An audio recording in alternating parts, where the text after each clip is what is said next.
Carta a los perulibristas desde algún lugar de mi gran país. Camaradas. Muchos me han reprochado, a lo largo de las 2 últimas décadas, por qué en lugar de hacer política no me concentré en enriquecerme con mi especialidad, la neurocirugía, puesto que varios de mis colegas, aun con sus limitaciones profesionales, lo habían hecho. Ante este permanente cuestionamiento de algunos camaradas, a quienes considero vale la pena explicarles, les he dicho que mi accionar en política responde a la lealtad de mi propia historia. El secuestro de mi padre y su posterior asesinato por sus ideas, mi viaje, estudios y permanencia más de una década en Cuba, el haber vivido, forjado una familia y soportado junto a ese heroico pueblo el bloqueo norteamericano, y, el adquirir una cultura de resistencia para enfrentar los embates de la vida, hicieron de mí un producto consciente de la revolución, que jamás traicionaría. Tampoco podría defraudar a quienes dejaron sus gotas de sangre en los surcos de lucha. Tengo la obligación moral de continuar, sin el mínimo derecho a renunciar. Cada día soy más consciente de que nada de esto hubiera sido posible sin estas circunstancias. A esto responde la creación del Movimiento Regional Perú Libre, el mismo que posteriormente se transforma en Partido Nacional, como iniciativa de un pequeño colectivo, a pocos años de prisión efectiva, que bien pudieron ser suspendidas, pero suficientes para conseguir una inhabilitación política. Fui enviado a prisión el 5 de agosto de 2019, sentenciado por negociación incompatible en el caso Saneamiento La Oroya, destituido del cargo de gobernador regional, de la docencia universitaria, del hospital donde era médico especialista en neurocirugía, obligado a pagar una reparación civil onerosa e inhabilitado para ocupar cargos en el Estado, así provengan de elección popular. Además de ser estigmatizado por la prensa como corrupto a nivel nacional. Esta sentencia me impidió postular en la fórmula presidencial el 2021. A los 5 años, el 18 de agosto de 2023, la sentencia fue anulada, pero el daño estaba consumado. Cuando salí de prisión, el 18 de octubre de 2019, al variarse la sentencia de prisión efectiva a suspendida, decidimos que el partido debía continuar su rumbo, producto del cual, aun cuando me tacharon de la fórmula presidencial, ganamos las elecciones generales el año 2021, situación que desesperó a la oligarquía, quien decidió apretar nuevamente sus cuerdas judiciales, procediendo a una persecución brutal al partido y, posteriormente, al golpe de Estado militar parlamentario del 7 de diciembre de 2022. Recuperado mis derechos políticos y anulada la primera sentencia del caso Saneamiento La Oroya, el 18 de agosto de 2023, temerosa a pocos años de prisión efectiva, que bien pudieron ser suspendidas, pero suficientes para conseguir una inhabilitación política. Fui enviado a prisión el 5 de agosto de 2019, sentenciado por negociación incompatible en el caso Saneamiento La Oroya, destituido del cargo de gobernador regional, de la docencia universitaria, del hospital donde era médico especialista en neurocirugía, obligado a pagar una reparación civil onerosa e inhabilitado para ocupar cargos en el Estado, así provengan de elección popular. Además de ser estigmatizado por la prensa como corrupto a nivel nacional. Esta sentencia me impidió postular en la fórmula presidencial el 2021. A los 5 años, el 18 de agosto de 2023, la sentencia fue anulada, pero el daño estaba consumado. Cuando salí de prisión, el 18 de octubre de 2019, al variarse la sentencia de prisión efectiva a suspendida, decidimos que el partido debía continuar su rumbo, producto del cual, aun cuando me tacharon de la fórmula presidencial, ganamos las elecciones generales el año 2021, situación que desesperó a la oligarquía, quien decidió apretar nuevamente sus cuerdas judiciales, procediendo a una persecución brutal al partido y, posteriormente, al golpe de Estado militar parlamentario del 7 de diciembre de 2022. Recuperado mis derechos políticos y anulada la primera sentencia del caso Saneamiento La Oroya, el 18 de agosto de 2023, temerosa la oligarquía de que y fiscales, sino que, además, lo escribió en la misma entraña del diario La República, órgano oficial de nuestro principal enemigo mediático. Asimismo, el jurista, ex juez penal y docente, Guillermo Olivera Díaz, a quien nunca había conocido antes, totalmente ajeno a mi filiación ideológica, tomó la decisión de ayudarme ad honorem, enclaustrándose por una semana en los archivos de la Corte Suprema de Justicia para desentrañar el caso Saneamiento La Oroya a partir de sus elementos primigenios. Posteriormente, viajaría hasta Huancayo, para hacer lo mismo con el caso Aeródromo Banca, llegando a la conclusión en los dos casos de la arbitrariedad de las sentencias. En el plano internacional, la izquierda latinoamericana representados en el Foro de Sao Paulo, el Seminario Internacional de México del Partido del Trabajo, la Internacional Antifascista de Venezuela, entre otras organizaciones, además de personalidades continentales como José Mujica Cordano de Uruguay, Alberto Anaya Gutiérrez de México, Atilio Borón de Argentina, Esteban Silva de Chile, Ricardo Abreu de Brasil, Nidia Díaz de El Salvador, Carlos Aparicio Bedia de Bolivia, Ricardo Patiño Aroca de Ecuador, Carlos Zamora Rodríguez de Cuba, Alexander Llanes de Leuce Irán de Peña Ramírez de Venezuela, Gloria Flores y Marcelo Caruso de Colombia, siempre alzaron la voz de protesta ante esta injusticia, haciéndonos presente su solidaridad internacionalista. El imperialismo para controlar sociedades, potencialmente alienables, como la nuestra, crea su feminicidio, crímenes de odio, trata de personas, racismo, xenofobia, migración forzada, etc., penetran nuestra sociedad, llegando a controlar los bolsones sociales más álgidos. Los mismos que son organizados a la medida de sus intereses, prestos a la movilización cuando los convoquen, para simular un movimiento espontáneo y genuino del pueblo, habiendo logrado en ocasiones derrocar a gobiernos incómodos. Sin embargo, si analizamos profundamente, nos daremos cuenta de que estos males, a que dicen combatir, no son más que engendros del propio capitalismo. Es así como, tras esta maniobra, en aparente democracia, se permite la existencia de una oposición política antiimperialista, que en realidad es falsa, mediocre, domesticada y farisea, como dijera Mariátegui. Esta, a la vez produce una peligrosa delimitación política importante, puesto que para el neoliberalismo todo lo que queda fuera de este marco opositor creado por ellos mismos, son estigmatizados como terroristas, radicales o antisociales, llegando a criminalizarse a la verdadera oposición política. No debemos perder de vista que esta falsa oposición tiene otra misión, quizá la más importante, asaltar el poder político estatal. Para lograr este cometido se infiltran en los órganos de justicia, los servicios de inteligencia y los medios de comunicación, a través de sus ONGs, usadas como el anzuelo perfecto, para luego de capturarlas y crear lo que se conoce como el Deep State, Estado profundo o Estado oculto, lo que les permite gobernar sin haber sido electos, misión de liquidar al partido. Así, empezó una persecución sin precedentes, motivo por el cual tenemos presos a los camaradas Arturo Cárdenas, Valdir Vilcapoma, Eduardo Reyes y Eduardo Bendesu, además de cientos de procesados. Todos cuadros políticos destacados, de quienes quedan afectados gravemente su esfera familiar, laboral, económica y judicial.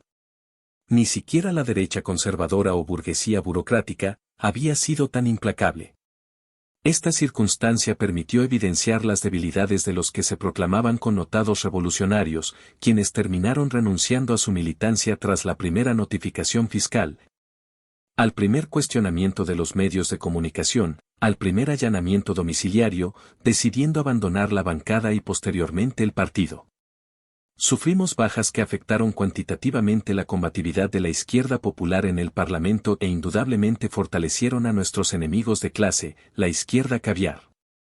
El número de bajas que sufrió la bancada es histórico, de los 37 congresistas que ingresaron con Perú Libre al día de hoy renunciaron 26. Lo que constituye una de las traiciones parlamentarias más grandes que pudo experimentar la izquierda popular. Los motivos son múltiples, desde ambiciones políticas personales de quienes formaron su propio partido. Las prebendas más tristes que permitió el transfugismo hacia partidos de extrema derecha como Podemos Perú hasta la franca traición ideológica que permitió cebar las magras filas de la izquierda caviar en Juntos por el Perú. Este desequilibrio permitió que la derecha y su facción mimetizada de la izquierda caviar se fortalecieran en el Parlamento.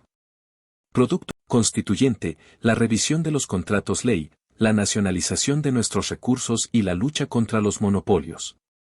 Nunca renunciamos a ellas, nunca renunciaremos. Muy a pesar de los golpes a nuestro partido, el pueblo ahora logra identificar a los caviares, sector enemigo de sus aspiraciones genuinas, pues al día de hoy son sinónimo de aprovechados, traficantes, aburguesados y enemigos del pueblo. En provincias, donde pasaban desapercibidos, hasta admirados por el sector intelectual, ahora son meridianamente identificados. Esta izquierda caviar que, finalmente, no es más que un destacamento político de la propia derecha, es la que abandera la lucha antiperulibrista, encargada de difamarnos, procesarnos, encarcelarnos y eliminarnos por encargo. En esta obligada clandestinidad, la policía multiplicó exponencialmente su agresión, pretextando la orden de captura por la sentencia arbitraria del caso Aeródromo Banca, con el único fin de amedrentar al partido. Coaccionarnos a renunciar a nuestra ideología, programa y acción política, para neutralizar o eliminar lo que sus patrones consideran una amenaza viable. Inclusive, han tratado de doblegarme a través de mi madre, allanando su domicilio, apuntándola con metralletas, amenazándola con prisiones preventivas, haciéndole seguimientos e incautándole sus pensiones.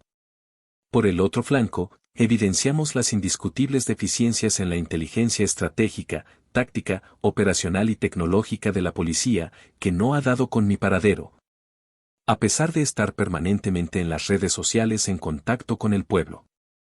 Las especulaciones fantásticas, informes de ajenos a la realidad, operativos mediáticos fallidos, entre otros, nos pone a concluir la existencia de un nivel profesional mediocre de la inteligencia policial, cuya génesis tiene dos factores principales, en el siguiente orden: cientos de centros educativos, museo de la memoria, además de los programas sociales como médico de la familia, odontólogo por colegio, psicólogo por colegio, movilización por la alfabetización, residentado médico regional y especialización hospitalaria. Lo que debemos resaltar de esta experiencia es que el Estado regional puede hacer obras que, en la actualidad, ya dejaron de ser prioridad para el Estado nacional neoliberal. Esta es la razón del por qué Junín luce hospitales modernos en contraste a los penosos edificios nosocomiales de Lima. Asimismo, en su política de transportes, para poner un solo ejemplo, el partido entregó el 15 de diciembre de 2024 una megaobra en Huancayo, el Puente Comunero 2, sobre el río Mantaro. Con una longitud de 730 metros de luz, cuya ejecución fue con recursos públicos, construida por dos entes estatales, el GRJ y los Servicios Industriales de la Marina, SIMA. Sin necesidad de concesiones, ni peajes, propio de una administración socialista. Esta sola obra demuestra que muchas de las obras ejecutadas en Lima podían haberse construido como en Junín, pero el Estado neoliberal, municipal o nacional, prefiere entregarlos a las empresas privadas como Odebrecht, obteniendo coimas, concesionándolos por décadas, imponiendo peajes abusivos, concertando adendas criminales, perdiendo arbitrajes e indemnizándolos. Para hacer más obras con estas características, necesitamos que Perú Libre llegue al gobierno nacional, pero escoltado por una mayoría congresal, lo que le permitirá modificar los regímenes de propiedad, de empresa, de concesión, monetaria y tributaria. No existe otra forma, pero debemos tener claro que estos cambios deben estar sujetos a condiciones políticas coyunturales favorables, sin las cuales simplemente es mejor no jugar con fuego, hasta que se creen las condiciones necesarias. Aprovecho para dirigirme a los que dicen que las obras son gracias a los impuestos del pueblo y nada se debe a los líderes. En parte tienen razón, pero ellos deben saber que para hacer realidad los grandes desafíos, como los puentes interprovinciales Comunero y I2, no basta contar con recursos económicos, sino que hacen falta hombres que encarnen la misión de ejecutarlo, de llevar las cosas a término, dispuestos a correr todo tipo de riesgos, desde incomprensiones, persecuciones, juicios, prisiones, hasta conspiraciones perpetuas y sus consecuencias. La frustración de más de 70 años en la construcción del gran aeródromo Banca, a pesar de tener presupuesto, es una muestra tangible de lo que afirmo. El partido necesita conducir una revolución y, en caso no pudiera darse, por lo menos, acercarse a un acto revolucionario para con la patria. Para ello, debemos estar claros en cuál será la misión en el gobierno y, en el mejor caso, en el poder. Precisamente esta consiste en optimizar todo lo que los neoliberales desprecian, nos referimos a mejorar la educación, erradicando el analfabetismo, mejorar los índices de salud, reduciendo la mortalidad materna e infantil, mejorar la cultura, desalienando la escuela pública, eliminar la desnutrición, tecnificando la agricultura popular, mejorar la vivienda, con programas propios. Erradicar la explotación laboral, permitiendo la constitución de sindicatos, descongelar los sueldos. Redistribuyendo nuestras reservas económicas, generar valor agregado, industrializando el país, dignificar las pensiones, terminando con las mafias de las AFP, dignificar la patria. Nacionalizando nuestros recursos estratégicos, superar el déficit fiscal, renegociando los contratos ley, en resumen, reemplazar la economía social de mercado por la economía popular con mercados. Los peores indicadores en el índice de desarrollo humano en nuestro país dan fe de que el Estado se hizo a un lado, abdicando su misión de protección al pueblo, sin constituir un obstáculo para el mercado, sin interferir ante el saqueo y estando ausente en su regulación para evitar la explotación. Estas variables interpretadas políticamente también significan la ausencia de socialistas o comunistas. La mejor prueba de que 3 décadas de neoliberalismo han fracasado en el Perú es la existencia de las tareas pendientes mencionadas. Pues seguimos enfrentando los mismos problemas que cualquier país tercermundista de Asia o África. Los gobiernos que se han ido sucediendo a partir de Alberto Fujimori hasta Dina Boluarte siguen manteniendo un 16,7% de desempleados, más del 30% de peruanos sin agua potable, un alarmante 43% de anemia infantil, el país en el último lugar en comprensión lectora y matemática, los servicios básicos precarios, entre otros, pero destinando fondos millonarios para la compra de armas y aviones de guerra. Perú Libre no es enemigo del empresariado nacional privado, puesto que para alcanzar el objetivo de la industrialización del país es imprescindible el concurso de ellos, a quienes el Estado debe brindar todo tipo de apoyo. Nunca podrían vencer las barreras y techos impuestos a su crecimiento por el gran poder empresarial y financiero transnacional, multinacional o global, si no cuentan con el concurso estatal. Para que este apoyo sea planificado y efectivo, son necesarios 2 puntos. Primero, en el plano objetivo, el Estado debe recuperar el control sobre sus materias primas, pues la supremacía sobre ellas en manos privadas ha generado el monopolio u oligopolio. Una vez resuelto la titularidad, es más fácil regular el mercado nacional, los medios de producción, las patentes intelectuales, los derechos laborales, los intereses de la banca, etc. En favor del empresariado nacional. Segundo, en el plano subjetivo, la clase trabajadora empresarial nacional, estratégicamente denominada por la burguesía como emprendedores, debe ser consciente que es la nueva clase obrera explotada por el gran capital. A diferencia del empresariado tradicional, esta emerge del pueblo, por consiguiente, su crecimiento económico tendrá un techo. Es natural que, en el proceso de desmarcarse de su pasado, eviten alienadamente reconocerse como tal, asumiendo que ser emprendedor es escalar irreversiblemente la pirámide social. Donde aparentemente el proletariado se extinguió al no existir fábricas ni sindicatos, pero en realidad, solo han mutado. Esta clase, si no se organiza políticamente en un partido, en defensa de sus intereses, jamás podrá reivindicarse. Este partido, que incluye la alianza del obrero, campesino, clase media y la burguesía nacional patriota, debe ser dirigido por los hijos más preparados y representativos del pueblo. Pero que mantengan incólume su conciencia de clase. Una vez constituido, debe participar dentro del marco legal vigente, sometiéndose al voto popular, alcanzando distintos niveles de gobierno y, por ende, cierto grado de poder. No hay dirigentes de arriba, ni dirigentes de abajo. Por lo que no existen gobiernos de arriba, ni gobiernos de abajo, todos los niveles son igualmente importantes. Como nos han enseñado los camaradas chinos, debemos aprender a luchar en un mundo real y con los medios reales. Esto quiere decir que debemos participar del proceso electoral nacional, a pesar de quienes piensan que esto es un método reaccionario, pues nosotros no pensamos así. La práctica nos ha demostrado que el pueblo peruano es tradicionalmente electoral, participa disciplinadamente, respeta a sus elegidos, aunque ocasionalmente no los respalde en el gobierno, salvo excepciones. En esta circunstancia, nuestro partido ingresa a la lucha política, lo que significa actualmente lidiar en el campo comunicacional, donde las armas convencionales son los celulares y las redes sociales. Quienes asumirán el rol de guerrilleros mediáticos cercando a la gran televisión, radio y prensa hegemónica. Una vez triunfado, deberá poner en marcha el programa político a favor de las mayorías, no de todos, debiendo recordar siempre que, en una sociedad de clases, uno no es electo por todos, ni gobierna para todos. El partido debe apuntar a estructurar un Estado moderno. Esto implica contar con 4 pilares: un sistema financiero estatal fuerte, una defensa militar óptima, una seguridad jurídica garantista y una democracia sólida.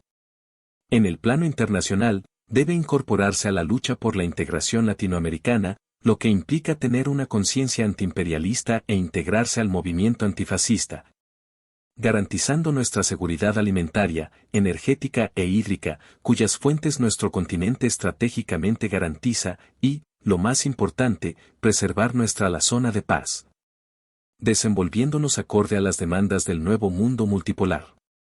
Estoy convencido, ahora más que nunca, de que dedicarse a la política de verdad, con la misión que ésta significa, conlleva ineludiblemente a un deterioro económico personal, riesgos en tu seguridad y pérdida de la comodidad social, pero a la vez, encausa hacia una gran satisfacción histórica cuando los objetivos políticos se han logrado, quedando como un legado. Contrariamente, los que utilizan la política como medio de enriquecimiento, presos de sus compromisos subrepticios y al ser conscientes de sus inmoralidades, vislumbrarán cercanamente su final nada deseable. Aún con el nudo en la garganta, con la gasa sobre la herida, sobreviviendo una vez más, frente a los acechos perpetuos que forjan nuestra cultura de resistencia y convicción de victoria. Hoy más consciente de mi necedad, yo me muero como viví. Hasta más allá de la victoria. En algún lugar de mi gran país, 3 de enero de 2025. Vladimir Cerrón. Secretario General Nacional. Partido Político Nacional Perú Libre.